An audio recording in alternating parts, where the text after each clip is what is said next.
येषां त्वन्तगतं पापं जनानां पुण्यकर्मणां ते द्वन्द्वमोहिनिर्मुक्ताः भजन्ते मां दृढ़व्रताः। प्रिय दर्शकों, नमस्कार। एक बार फिर से उपस्थित हूं आप सबके सामने सोमवार के कार्यक्रम में। विश्लेषण जन्म कुंडली का इस कार्यक्रम के अंतर्गत आज कमेंट के माध्यम से आज मैंने जिनकी कुंडली चुनी है, इनका नाम है रूपाली जिंगाले। यही है। आप लोगों के कमेंट सेक्शन से मैंने करीब 11 कुंडलियां ले रखी हैं, या 10 ले रखी हैं। अभी 4 बाकी हैं, देखता हूं 1-2 और बढ़ा दूंगा। शुरू करते हैं आज का कार्यक्रम। कार्यक्रम के आरंभ में बोले गए श्लोक का अर्थ भी बताने वाला हूं, कहीं नहीं जाना है, बिल्कुल बन के रहिएगा। आरंभ करते हैं आज की छोटी सी यात्रा, जहां इन्होंने सिर्फ यही लिखा है मेरी कुंडली को शामिल किया जाए, और ये हैं भी बहुत दिन से हैं। अब ये शुरू करते हैं इनकी कुंडली, जो कि कर्क लग्न की बनी है। आइए देखते हैं क्या कहती है इनकी कुंडली।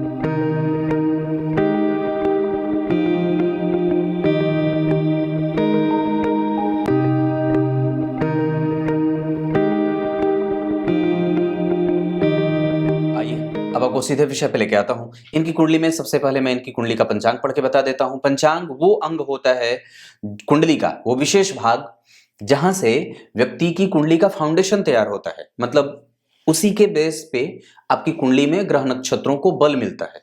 जैसे ज्येष्ठ माह में व्यक्ति का जन्म हुआ है, 1992 का इनका जन्म है, और ज्येष्ठ माह में जन्मे होने के कारण व्यक्ति का जो प्रभाव है वो कई बार अपने जन्म स्थान से दूर जाकर के विकसित होता है। मतलब अगर वो अपने घर पे रहे तो हो सकता है कि थोड़ा कम प्रोग्रेस करे। उत्तरायण में जन्मे होने के कारण आत्मबल बिल्कुल सटीक है, बिल्कुल ठीक है, उसमें कोई समस्या नहीं है। ग्रीष्म ऋतु में जन्मे होने के कारण व्यक्ति अपने जन्म स्थान से दूर जाकर के रहेगा, तभी धन बचा सकता है, नहीं तो खर्च की स्थिति यथावत बनी रहती है, हमेशा बनी रहती है, वो बचता नहीं है। शुक्ल पक्ष के द्वादशी तिथि के जन्मे होने के कारण व्यक्ति का प्रभाव चंद्रमा जो कुंडली में रहेंगे वो शुभग्रह के रहेंगे, और वो व्यक्ति को पूर्णेंदु बनाने वाले हैं। मतलब व्यक्ति हरा भरा रहेगा, हमेशा भरा पूरा रहेगा, चाहे वो पारिवारिक संबंधों के मामले में हो, चाहे वो कुटुंबजन के मामले में हो, चाहे वो धन के मामले में हो, चाहे वो बुद्धिमत्ता के मामले में हो, चाहे वो विचारों के मामले में हो। वो बिल्कुल स्पष्ट है और बिल्कुल ही क्लियर है। बहुत अच्छा होता है ये शुभग्रह का चंद्रमा किसी भी व्यक्ति की कुंडली के लिए, धन आगमन के लिए और धन के खर्च के लिए भी। विशाखा नक्षत्र, शुक्रवार का जन्म। अब एक बात बताता हूं, शुक्रवार के जन्मे होने के कारण व्यक्ति ऐश्वर्य का मालिक होता है, धन का मालिक होता है, संपन्न होता है, बुद्धिमान होता है, अनुभवी होता है, श्रेयस्कर होता है, और श्रेष्ठ जनों से मित्रता करता है। समाज के उच्चतम स्तर पर उसकी पहचान बहुत ही मजबूत होती है, और आसानी से उसका काम कहीं से भी हो जाता है। मतलब उसके पास पैरवीकारों की स्तुति बड़ी अच्छी होती है। शिव योग में जन्मे होने के कारण भस्म लगाने वाला, शिव की पूजा करने वाला, अखंड होता है। वो किसी के द्वारा भी वो खंडित नहीं होता, न तो उसको किसी के माला पहनाए जाने का कोई हर्ष होता है, ना उल्लास होता है, और ना वो किसी के द्वारा अपमानित महसूस करता है। मतलब वो बिल्कुल ही स्वच्छंद है और ईश्वर की भांति होता है। शूद्र वर्ण और राक्षस गण के होने के कारण व्यक्ति का प्रभाव तामसिक है। इस वजह से व्यक्ति के अंदर ईर्ष्या, द्वेष, छल, कपट, मोह, मात्सर्य, ये सारी चीजें हो सकती हैं। हमें यहां से उठा करके अपने आप को एक श्रेष्ठ व्यक्ति के श्रेणी में अपने आप को शामिल करना है। जहां आपकी कुंडली में पंचांग में शुक्ल पक्ष का जन्म होना, द्वादशी का जन्म होना, ये बड़ा अच्छा था। वहीं पे आपको जब आपके अंदर में जो चीजें होती हैं वो आपको कहीं ना कहीं खोखला कर रही हैं, वैचारिक रूप से आप मजबूत बनिए। एक अच्छे इंसान के लिए जितनी भी चीजें करी जाती हैं वो आपको करना चाहिए। और वस्तुतः मैं तो ये समझता हूं कि व्यक्ति जो है वो शुक्ल पक्ष के द्वादशी का जन्मा है, शुक्रवार का जन्मा है, उत्तरायण में जन्म हुआ है, तो ये सारी चीजें अच्छी हैं। आपकी कुंडली का प्रभाव बहुत बढ़िया देख रहा हूं। चंद्रमा विशाखा नक्षत्र में बैठे हैं, लग्न पुनर्वसु का बैठा है, ये दोनों गुरु से प्रभावित हैं। विशाखा नक्षत्र के गुरु जन्म कुंडली में बड़े अच्छे होते हैं, व्यक्ति को बुद्धिमान बनाते हैं, अनुभवी बनाते हैं, यशस्वी बनाते हैं, धर्म का पुरोधा बनाते हैं। व्यक्ति के पास गांभीर्य होता है, वो आसन का गंभीर होता है, उसके पास विद्वता होती है, वो छत्र चमर लेकर के पैदा होता है, बड़ा ही मर्मज्ञ होता है, जानकार होता है, ज्योतिष का जानकार हो, अनुभवों का मालिक होता है। ऐसी कर्क लग्न की कुंडली बनती है। चंद्रमा इनकी कुंडली में शुभग्रह है, ये आपको पता चल चुका है।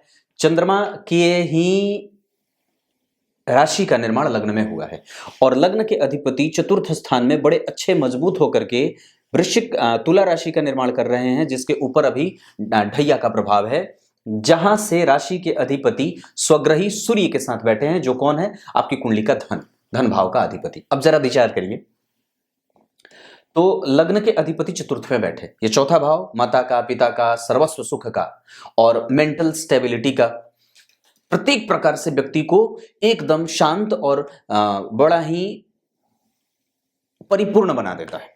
मतलब लग्न है जो, वो लग्नेश जाकर के अगर वहां बैठे हैं, इसका मतलब है कि वो एक अच्छे घर में बैठे हैं। और सबसे बड़ी बात है कि उसके ऊपर शनि की अगर उच्च दृष्टि पड़ रही है, जो कि स्वग्रही होकर के बैठे हैं, स्वग्रही शनि और मंगल की दृष्टि व्यक्ति को नौकरी का प्रभाव और साथ ही साथ व्यक्ति अपने क्षेत्र में बहुत ही पारंगत होता है। दूसरी बात कि अगर जन्म कुंडली में गौर करें तो स्वग्रही शनि और स्वग्रही मंगल, ये दो ग्रह अपने ही राशि में बैठे हैं। तो ये दो ग्रह अपनी राशि में, एक ग्रह शुक्र अपनी राशि में, एक ग्रह बुध अपनी राशि में, यानी कि 1 2 3 4 ग्रह अपनी राशि के। दूसरा, गुरु मित्र की राशि में, सूर्य शत्रु की राशि में बैठे हैं, लेकिन चलिए ठीक है, क्योंकि वो लाभ भाव में बैठे हैं तो ये एक अच्छी बात है। साथ ही साथ अगर आप गौर करते हैं तो सूर्य से गुरु केंद्र में है, मतलब एक दूसरे से चौथे, 1 2 3 4, ये सबसे अच्छी बात है। ग्रहों की स्थिति को समझते हैं तो एक ग्रह यहां बैठा, एक ग्रह यहां 2, एक ग्रह यहां 3, एक ग्रह यहां 4, 2 ग्रह यहां 5 और एक ग्रह यहां 6। 6 घर में ही सारे के सारे ग्रह बैठे हैं। इस वजह से व्यक्ति कभी कभी ऋण में जा सकता है, कभी कभी मशक्कत करनी पड़ सकती है, क्योंकि 2 3 4 5 6 राहु केतु को नहीं गिना जाता इसमें। तो सारे के सारे ग्रह राहु केतु को छोड़ करके 6 घर में बैठे हैं। इस वजह से व्यक्ति कभी कभी मशक्कत भी करता है, ये काम ऐसी स्थिति हो सकती है। दूसरे नंबर पे इस कुंडली की सबसे अच्छी जो बात है, मंगल का दिग्बली होना, शनि का अपने भाव में अति विशिष्ट कारक, ये बहुत अच्छा प्रभाव, यहां पे भी वो बड़े अच्छे होते हैं। ये तो शनि और मंगल बहुत अच्छे बैठे हैं कुंडली में। वस्तुतः जन्म कुंडली में कर्क लग्न की कुंडली के लिए 2 अंक अच्छा होता है, मतलब आपके लिए 2 तारीख अच्छी है, 2 11 19, 19 नहीं 2 और 11, और बाकी जिसका जोड़ 2 आए वो आप देख लीजिए। तो 2 अंक अच्छा है। मीन राशि और वृश्चिक राशि आपके लिए अच्छी हो सकती है, मतलब अच्छी साबित हो सकती है। धनु राशि और सिंह राशि, इन लोगों से थोड़ा बच के रहना चाहिए। मित्रता और शत्रुता इन लोगों से संभल करके करना होगा। कुंभ और मकर से बच के रहना होगा ऐसे लोगों से। आपकी कुंडली के आधार पर मैंने राशि कौन कौन सी अच्छी बताई? वृश्चिक और मीन राशि। धन भाव के में बैठे हैं भाग्य भाव के अधिपति, भाग्य भाव के अधिपति का धन में बैठना, और वहां से बैठ करके वो ऋण भाव को देख रहे हैं जहां के अधिपति है। व्यक्ति ऋण में नहीं रहेगा, ऋण से मुक्त हो जाएगा, क्योंकि 12वें के अधिपति 12वें में, ये ऋण मुक्ति का भाव होता है, वहां पे वहीं बैठे हैं। इस वजह से व्यक्ति शत्रुओं से कभी हारे नहीं, विपरीत परिस्थिति से निर्माण होने के बावजूद भी अपने बल पे वो जंग जीत जाता है और घर में घुस करके मार करके वापस निकल जाता है जिंदा। ये स्थिति बनती है, मतलब शत्रुओं से कभी भी डरने वाली कोई बात नहीं है। मंगल की दृष्टि नीच की, मंगल की दृष्टि यहां चंद्रमा का मंगल के साथ देखना, कुल दीपक योग बनेगा, और यहां पे व्यक्ति के जीवन में शिक्षा जो है वो बहुत अच्छी रहे, व्यक्ति का प्रभाव अच्छा रहे, व्यक्ति का दाम्पत्य अच्छा रहे, व्यक्ति की पत्नी सुंदर रहे, और व्यक्ति अपने बल पे भवन, भूमि, वाहन और पशुओं का, दूध का, चौपाया जानवरों का, इन सब चीजों का संपूर्ण भोग भोगता है। तो ये सब चीजें बन रही हैं। मंदिर का निर्माण करता हो जाए, ट्रस्टी बन जाए, आसपास के लोगों में उसकी पहचान बड़ी अच्छी हो, पद का मालिक होता है, प्रतिष्ठा संपन्न होता है, ये सारी चीजें देखने में बन रही है।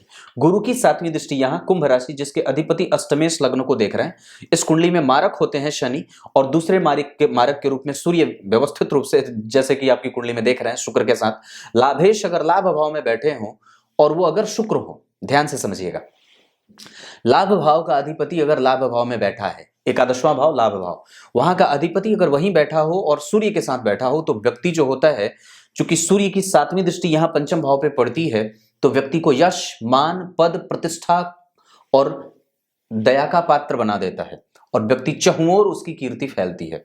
ऐसा इसलिए क्योंकि लाभ भाव में जो स्थिति आप देख रहे हैं वो पंचम का 7वां होता है, जो कि समस्त इच्छाओं की पूर्ति करने वाला भाव होता है। वहां पे शुक्र के बैठ जाने से अतिरिक्त बल की प्राप्ति होती है और व्यक्ति का व्यय संतुलित होता है, और साथ ही साथ व्यक्ति चहुओर विकास करता है, चौमुखी विकास करता है। दूसरी बात है कि उसके पास जीवन में सर्वस्व प्राप्त हो जाता है, जो भी वो चाहता है। क्लियर हो रही होंगी चीजें?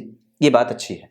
शनि और मंगल का एक दूसरे से केंद्र में होना और व्यक्ति को टेक्निकली स्ट्रांग करता है, और साथ ही साथ मंगल की 8वीं दृष्टि अपनी राशि को देख रही है, 7वीं यहां चौथी लग्न पे, तो व्यक्ति को जल्दबाज प्रवृत्ति का बनाएगा, क्योंकि मंगल की नीच दृष्टि यहां जा रही है, इस वजह से ये निगेटिव होगा ये प्रभाव के लिए। तो व्यक्ति कई बार उत्तरोत्तर जो है वो वृद्धि तो करता है, पर जल्दबाज स्वभाव का होता है, और कई बार इनोसेंट होते हुए भी कई बार ऐसी चीजों में फंस जाता है जहां पे उसको गलत तरीके से पेश कर दिया जाता है। ऐसे स्थिति में कभी भी दो चार जहां पे झगड़े फसाद आदि की स्थिति हो, वहां से बिल्कुल चुपचाप निकल जाना चाहिए, नहीं तो कई बार व्यक्ति जानबूझ करके गलत लोगों के द्वारा फंसा दिया जाता है, तो ऐसा नहीं होना चाहिए। 7वीं दृष्टि यहां है और शनि की भी उच्च दृष्टि है। ऐसी स्थिति में व्यक्ति का जो सर्वस्व है, सर्वगुण संपन्न और सभी चीजों का सुख भोगता, ये बन जाता है। आपको शनि की दशा में और मंगल की दशा में बच के रहना चाहिए। आपकी कुंडली में पुनर्वसु नक्षत्र के अधिपति हैं गुरु, और वो गुरु जन्म कुंडली में मित्र की राशि में अकेले धन भाव की हानि कर रहे हैं, जहां के अधिपति उस भाव से चतुर्थस्थ बैठे हैं, चौथे 10वें केंद्र में। तो ये एक अच्छी बात है। इससे तीसरे शुभ ग्रह का बैठना इस भाव को कमजोर कर रहा है। अगर यहीं कोई पाप ग्रह बैठा होता तो और भी ज्यादा अच्छी बात होती, लेकिन यहाँ पे शुभ ग्रह बैठे हैं और इस भाव से केंद्र में, मतलब चौथे, कोई भी ग्रह नहीं है, लेकिन इस भाव पे शुक्र और सूर्य की युति का प्रभाव पड़ रहा है। इस वजह से व्यक्ति कभी कभी कंफ्यूजन में चला जाता है, या फिर उसकी पत्नी कई बार कंफ्यूजन में रहे, या पति कंफ्यूजन में हो जाता है। ये बात दिखती है, मतलब वो सांसारिक और भौतिकी है या फिर आध्यात्मिक, इन सब तीनों चीजों में वो किसी को भी सेलेक्ट नहीं कर पाता है कि मुझे क्या करना है। तो अगर ये प्रभाव आपके ऊपर है तो इसमें से आपको किसी एक को चुन लेना चाहिए बहुत पहले ही जीवन में। ये आपकी कुंडली है। अब एक बात और बताता हूं, कुंडली में अच्छी बात तो चलो शनि है, मंगल है, शुक्र बढ़िया है, सूर्य बढ़िया है, स्वग्रही ग्रहों की संख्या है, पर आप जरा गौर करिए तो कुंडली का त्रिकोण भाव खाली है, ये ठीक नहीं होता। और 12वें 9वें भाव के अधिपति अकेले बैठे हैं, और गौर करिए तो उस पे जो है वो किसी भी ग्रह का कोई प्रभाव नहीं है, उसको कोई देख नहीं रहा है, राहु की दृष्टि है। इस कारण से एक बड़ी अद्भुत बात यह बनती है कि जहां व्यक्ति के पास धन आने में देर हो जाए, पर व्यक्ति देर सवेर धन का मालिक जरूर बन जाता है और बहुत बढ़िया धन कमाता है, क्योंकि जन्म कुंडली में द्वितीय भाव से अगर राहु का संबंध कभी भी बन जाता है तो बड़ा अच्छा होता है। लेकिन गौर करिए वहां पे राहु सिंह राशि को देख रहे हैं, जो कि उसके बहुत अच्छे उसके लिए नहीं होती है। वो भाव की स्थिति सिंह राशि उस अच्छी नहीं होती है, इस कारण से कई बार वो मशक्कत की स्थिति बना देते हैं, मतलब विलंब से पैसे आए। तो धन खर्च तो बहुत अच्छे तरीके से हो, उत्तरोत्तर व्यक्ति कई बार ज्यादा बोलता है, ज्यादा तर्क करता है, अपने हिसाब से सारा काम करता है, किसी का दिया हुआ नहीं खाता, सिंह के सदृश अपना शिकार किया हुआ जो है वो भोजन ग्रहण करता है। ये सारी चीजें हैं, वो किसी के ऊपर डिपेंडेंट नहीं होता है, अपने बल पर आगे बढ़ता है। और पुनर्वसु नक्षत्र के चौथे चरण के जो अधिपति होते हैं वो स्वयं चंद्रमा ही होते हैं। ऐसी स्थिति में चंद्रमा और गुरु की दशाएं, और साथ ही साथ व्यक्ति के जीवन में मंगल और गुरु की दशा, चंद्रमा मंगल और गुरु की दशा जातक के जीवन में बड़ा ही उत्तरोत्तर बल प्राप्त करने वाली या लाभ देने वाली होती है। आप जरा गौर करिए तो लग्न भी चंद्रमा का बना है, नवांश भी चंद्रमा का बना लग्न। ऐसी स्थिति में कि यहां भी चंद्रमा का प्रभाव चौथे भाव पे है, यहां भी चंद्रमा का प्रभाव चौथे भाव पे, ये सबसे अच्छी बात हो जाती है। मतलब चंद्रमा का प्रभाव अगर चतुर्थ भाव पे है तो व्यक्ति मेंटल पीस और मेंटल स्टेबिलिटी में बिल्कुल भी कमजोर नहीं है, उसका मन ठीक है, और मन ठीक है तो चंचलता नहीं है अगर, तो सब कुछ ठीक है। क्योंकि सबसे ज्यादा जो व्यक्ति आजकल कमजोर पाए जाते हैं वो यहीं से पाए जाते हैं। उनके दिमाग में इतने सारे सवाल पैदा होते हैं कि पूछो ही मत। विमल योग लगा रहे हैं बुध 12वें में, और शुक्र यहाँ पे बहुत अच्छी शश महापुरुष योग और रुचक योग, ये दोनों चीजें बन रही हैं, तो ये एक अच्छी बात है। दूसरी बात है कि हालांकि चंद्रमा केंद्र में आने से इन लोगों का प्रभाव थोड़ा सा कमजोर भी होगा, पर फिर भी मैं उसे ठीक समझता हूं, क्योंकि वर्गोत्तम लग्न की कुंडली है तो नुकसान नहीं है।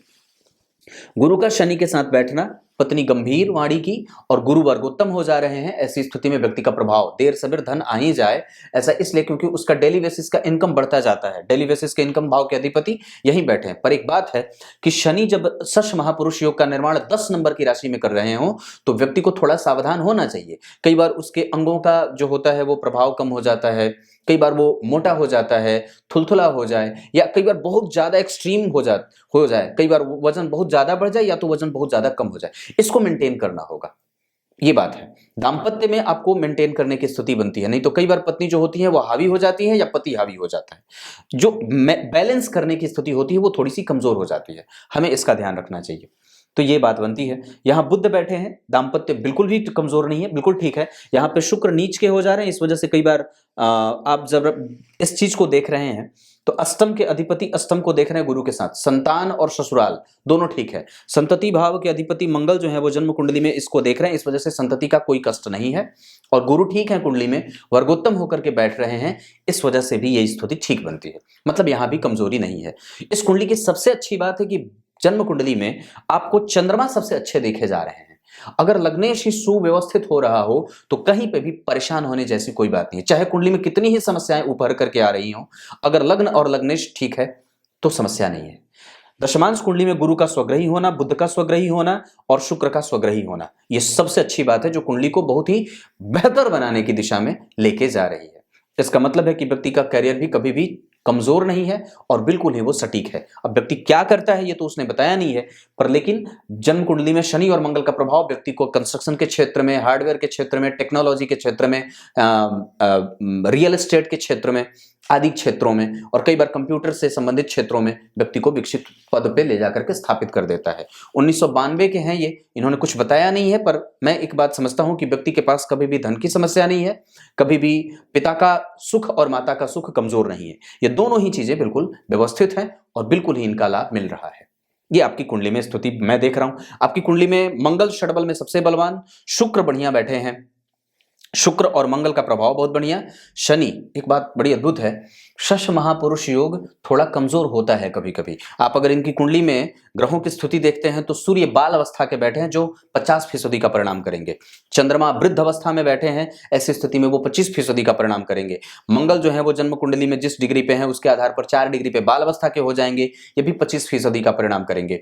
बुध जो है वो जन्म कुंडली में 10 डिग्री कुमार अवस्था का हो जाएगा, इस वजह से वो भी 25% से 50% का परिणाम करेंगे, जहां व्यक्ति के वो कई बार वाचाल होने की प्रवृत्ति को जाहिर कर रहे हैं और कई बार खर्चीला भी, या कई बार व्यक्ति जो होता है वो बहुत ज्यादा बोलने वाला हो जाता है। इसको आपको कंट्रोल करने की आवश्यकता है, अपने एक्सप्लेनेशन को और भी ज्यादा मिनिमाइज करना चाहिए।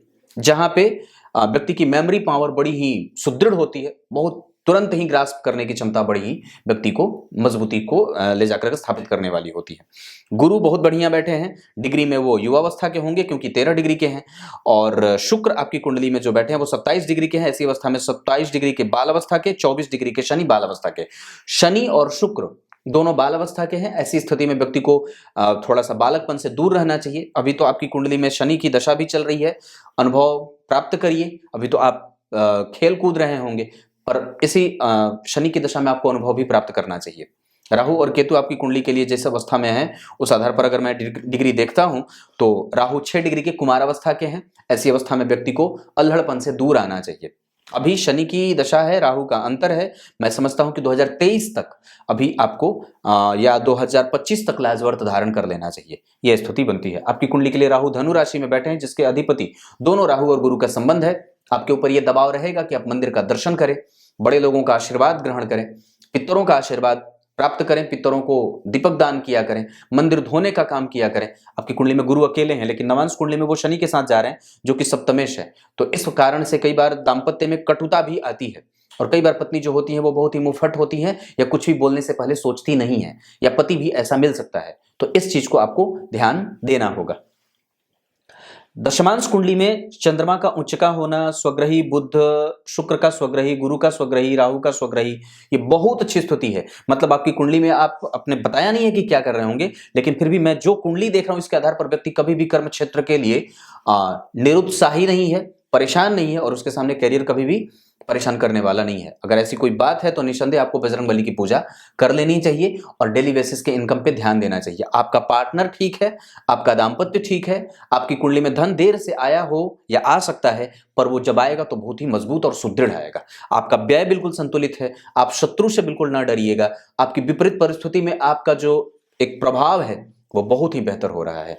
जीवन में कभी भी कोई काम पैसे के कारण न रुके और सर्वस्व मिलने का सुख आराम से मिल जाता है, क्योंकि एकादशवें भाव में शुक्र बैठे हैं, ये सबसे अच्छी बात है। शुक्र और चंद्रमा का षडाष्टक में जाना और गुरु और चंद्रमा का तृतीय एकादशवें में जाना, ये इस कुंडली की कमजोरी है। शुक्र और चंद्रमा का षडाष्टक में जाना ठीक नहीं था, इस वजह से पत्नी कई बार या पति जिद्दी मिल जाते हैं, कई बार सामंजस्य बनाना पड़ता है, तो इस पे आपको काम करना होगा। कई बार बहुत ज्यादा व्यक्ति जो होता है वो आरोपित हो जाता है, किसी पे चढ़ बैठता है या उस पे अधिकार संपन्नता से बहुत ज्यादा बात करता है, तो ये नहीं होना चाहिए। इगोइस्टिक नेचर मत पालिएगा। आपकी कुंडली में गुरु और सूर्य दोनों ही जन्म कुंडली में पापी या फिर बहुत अच्छे भाव में नहीं बैठे हैं, तो अपने आप में नैतिक तत्वों का पालन आपको करना होगा, बढ़ाना होगा, नैतिक जिम्मेदारी लेनी होगी, ये सब चीज। अब जिस पद पे हैं उस पद को गरिमा में और उसको सुचितापूर्ण बना करके हमेशा ही आगे बढ़ाना चाहिए, यह स्थिति बनती है। ये आपकी कुंडली है। आपकी कुंडली में भाग्य भाव के अधिपति का धन में जाना महाभाग्यशाली योग, लाभ भाव के अधिपति का लाभ में बैठना महाभाग्यशाली योग, दशम भाव के अधिपति का रोचक योग बनाना और दिग्बली होना, ये मंगल को और व्यक्ति को कर्मठ, सुयोग्य और वो बोलते हैं ना वो उम्मीदवार बना देता है। राजनीति का लाभ, व्यक्ति को छोटे लोगों से लाभ मिल जाए, जो समाज के दबे कुचले छोटे लोग हैं उनसे आप कुछ काम ले सकते हैं। अपने अंडर 50 लोगों का एक टीम तैयार करिए जो वृक्ष लगाने के लिए, गौ सेवा के लिए, पशुओं के लिए, भैंस, गाय, बैल, बकरी, इन सब चीजों के लिए बड़ा लाभदायक हो। व्यक्ति को हमेशा ही जल संरक्षण के पीछे काम करना चाहिए, ये सब स्थितियां बनती हैं। साफ सफाई, नगर निगम से जुड़ करके अगर आप कोई काम करना चाहते हैं तो भी आप काम कर सकते हैं, ऐसी स्थितियां बनती हैं। गीता जी के 7वें अध्याय के 28वें श्लोक में भगवान ने बात कही है। क्या कही है? जिनके पाप कर्म नष्ट हो जाते हैं वही भगवान के प्रति उन्मुख होते हैं, और जिनका पुण्य जागृत होता है वही भगवान के प्रति उन्मुख होते हैं।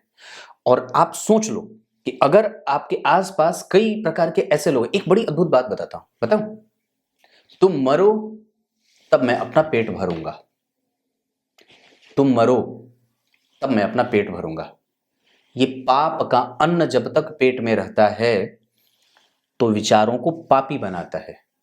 तो सबसे पहले अपने भोजन पे नियंत्रण करिए कि आप किसी को मार करके तब अपना उदर पूर्ति कर रहे हो, इसका मतलब है कि आपके आने वाली संतति भी आप ही की तरह राक्षसी वृत्ति वाली होने वाली है, क्योंकि उसी से वीर्य का निर्माण होता है और फिर उसी से विचारों का भी निर्माण होता है।